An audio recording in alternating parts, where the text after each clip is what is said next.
3 years ago, I hit the wall that so many women hit after menopause. I was eating healthy, I was trying to be disciplined, I was working out, and still, the weight around my waist would not move. Not a little, not slowly, not at all. That is the part nobody really prepares you for, because before menopause, you can still believe that fat loss is mostly math. Eat less, move more, stay consistent, be patient. But after menopause, that equation starts breaking down. You can do more and get less. You can eat cleaner and still feel softer. You can train harder and still look inflamed, puffy, tired, and stuck. And that is when I realized something that changed everything for me. Menopause weight gain is not just a discipline problem. It is a signaling problem. That one sentence completely changed the way I approached fat loss. Because I did not lose 25 pounds after menopause by becoming more extreme. I lost it by changing the biological signals that were driving hunger, fat storage, recovery, and metabolic resistance in the first place. And in this video, I am going to walk you through the only 3 peptides I would build that conversation around if the goal is stubborn menopause fat loss. Not hype, not fantasy, not random stacking, just a clear biological framework. And I want to make one thing clear right from the start: these are not equal. One of these has much stronger modern fat loss data. One is more about body composition and visceral fat signaling. And one is talked about constantly online, but has much weaker evidence than people think. That difference matters. Because if you are in menopause or postmenopause, the last thing you need is more confusion. The reason fat loss gets harder after menopause is not because women suddenly forget how to diet. The biology changes. Estrogen declines, fat distribution shifts, sleep often gets worse, muscle becomes easier to lose, and insulin sensitivity can become less favorable. So when women keep using the same strategy that worked in their 30s, the body often does not respond the same way. That is why menopause fat loss feels so personal. You think you are failing, but very often what is really happening is that your body is receiving and sending different signals than it used to. That is the frame for this whole video. Not what burns the most fat, but which signal is actually broken. Because once you understand the signal, the peptide conversation becomes much more intelligent. If we are being honest, this is the peptide that changes the pace of the conversation. Retatrutide is being studied as a triple agonist that targets GLP-1, GIP, and glucagon receptors. That matters because it is not just acting on one fat loss lever. It is hitting appetite, nutrient handling, and energy expenditure at the same time. And for a woman after menopause who feels like hunger is louder, cravings are more disruptive, and body fat is more resistant than it used to be, that is a big deal. Because one of the hardest parts of midlife fat loss is not just eating less. It is dealing with the fact that the body often fights back harder. Retatrutide is interesting because it changes that fight. Food noise drops. Appetite becomes more manageable. Staying in a calorie deficit can stop feeling like a full-time mental battle. That is why I would put it first in this conversation. Not because it is natural, not because it is gentle, not because it replaces discipline, but because it is the strongest intervention of the 3. And that is also why it needs the most respect. Because this is not a casual supplement conversation. This is real metabolic intervention. If someone uses a peptide like this carelessly, undereats, skips protein, stops lifting, and treats a lower appetite like a green light to eat almost nothing, the result can be weight loss without the body composition they actually want. Smaller is not always better. Lighter is not always leaner. And appetite suppression is not the same thing as metabolic health. That is the real lesson with Retatrutide. It can make fat loss easier, but it does not make you smarter. You still need structure. The second peptide belongs to a different part of the fat loss conversation.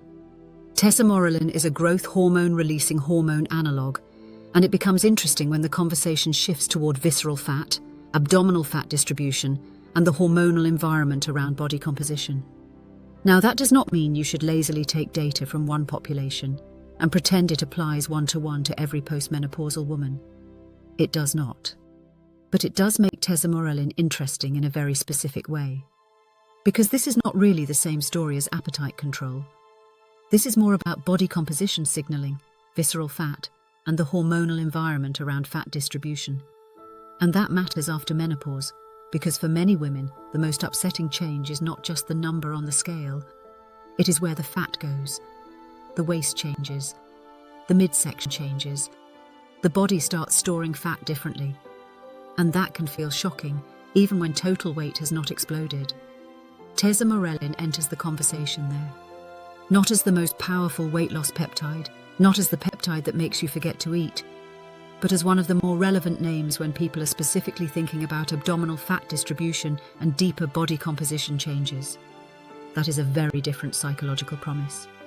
Retatrutide says, we can potentially make the whole system eat and expend differently. Tesamorelin says, let's talk more specifically about the kind of fat and the hormonal pattern behind it. That is why I would keep it in the top 3. For the right conversation, it is not about speed. It is about the shape of the problem. Now let's talk about the peptide that gets hyped a lot online. AOD 9604 is usually framed as the fat-burning peptide. The one people imagine will somehow target fat directly without all the complications of hunger, hormones, or metabolic adaptation. That is exactly why people love the story. It sounds clean. It sounds easy. It sounds selective. But this is where you need maturity. The story is stronger than the proof. And I actually think that is why it is useful to include here. Because if you are going to build a serious menopause fat loss channel, you cannot just tell people what sounds exciting. You have to tell them what deserves more caution. So why include it at all? Because it still lives in the conversation.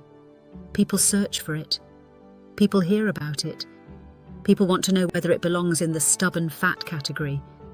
And the honest answer is this: it belongs in the conversation as a lower confidence, more speculative option. Not the hero. Not the foundation. Not the first thing I would build around. If anything, AOD 9604 is the peptide that teaches the most important lesson in this whole video. A compelling mechanism is not the same thing as strong evidence. And if you can understand that, you will be ahead of most of the internet. If you think about these 3 clearly, they each sit in a different layer of the fat loss problem. Retatrutide is the strongest intervention for appetite, metabolic output, and scale-moving potential. Tesamorelin is more interesting when the discussion shifts toward visceral fat, abdominal fat distribution, and body composition signaling.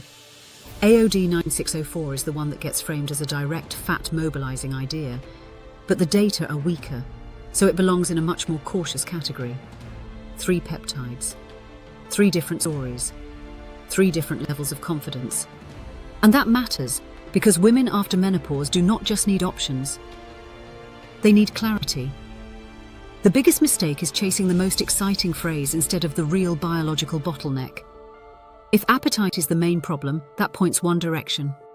If the bigger problem is abdominal fat patterning and body composition, that points another direction. If the attraction is just, I want something that sounds like it burns fat directly, that is exactly where you need to slow down and ask harder questions. Because peptides amplify direction. They do not rescue bad strategy. If sleep is broken, they do not erase that. If protein is too low, they do not erase that. If lifting disappears, they do not erase that. If stress is driving overeating and poor recovery, they do not erase that. This is why so many women lose weight and still do not like the result. The scale moved. But the body did not tighten the way they hoped. The energy dropped. The muscle disappeared. The face looked tired. That is not the goal. The real goal after menopause is not just to get lighter. It is to become leaner, stronger, and more metabolically cooperative. I lost 25 pounds after menopause, not because I found a magic peptide. I lost it because I stopped treating fat loss like punishment and started treating it like biology. That was the shift. I stopped asking, what will make me eat the least? And started asking, what signal is broken and what intervention actually matches it? That is a much better question. Because once you ask that question, the whole space changes. You stop chasing random compounds. You stop confusing hype with evidence. You stop assuming every peptide belongs in the same bucket. And you start thinking like someone who actually understands midlife fat loss. If I had to reduce this entire video to one honest conclusion, it would be this: Retatrutide is the heavyweight. Tesamorelin is the body composition specialist. AOD 9604 is the cautionary wildcard. That is the cleanest way to think about the top three in this conversation. Not equal, not interchangeable, not all backed the same way. And if you understand that, you already know more than most people watching peptide content online. Because menopause fat loss is not just about eating less. It is about fixing the signal. If you want more videos like this, watch the playlist Menopause Weight Loss Success Stories.